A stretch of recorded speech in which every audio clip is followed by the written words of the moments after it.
Perkembangan kasus COVID-19 di Kota Denpasar sangat fluktuatif dan sangat tergantung pada tingkat kesadaran di masyarakat. Diharapkan tetap didisiplin dengan prokes kesehatan dan waspadai penyebaran klaster keluarga.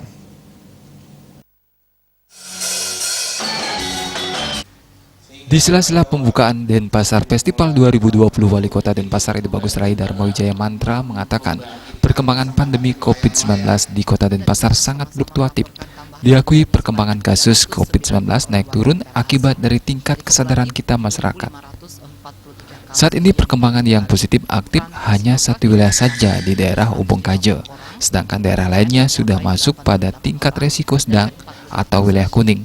Ini berarti sudah ada penurunan positif aktif. Ini memang tergantung daripada tingkat kesadaran kita. Kesadaran kita fluktuatif, dan kalau kita lihat sekarang perkembangannya itu yang positif aktif, yang ini hanya satu wilayah sekarang, kalau nggak salah di Ubung Kajo. Yang lainnya itu sudah masuk kepada tingkat risiko yang sedang kuning. Ini berarti sudah ada penurunan positif aktif. Kalau OTG, dalam hal ini penyebaran OTG, orang tanpa gejala, ya, itu memang penyebarannya ada. Karena memang ada tingkat kesembuhan yang astungkara ini baik, ya, tingkat kesembuhan sampai 91 ya. Dari 2 minggu yang lalu itu turun menjadi 82, mungkin naik menjadi 91. Nah, sehingga ini akan menjadi satu ukuran. Jadi kita nggak boleh henti-hentinya.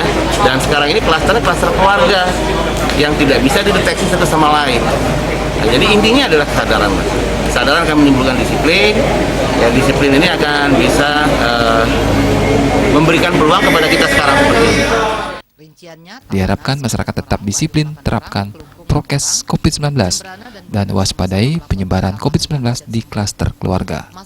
Artayo, Bali TV.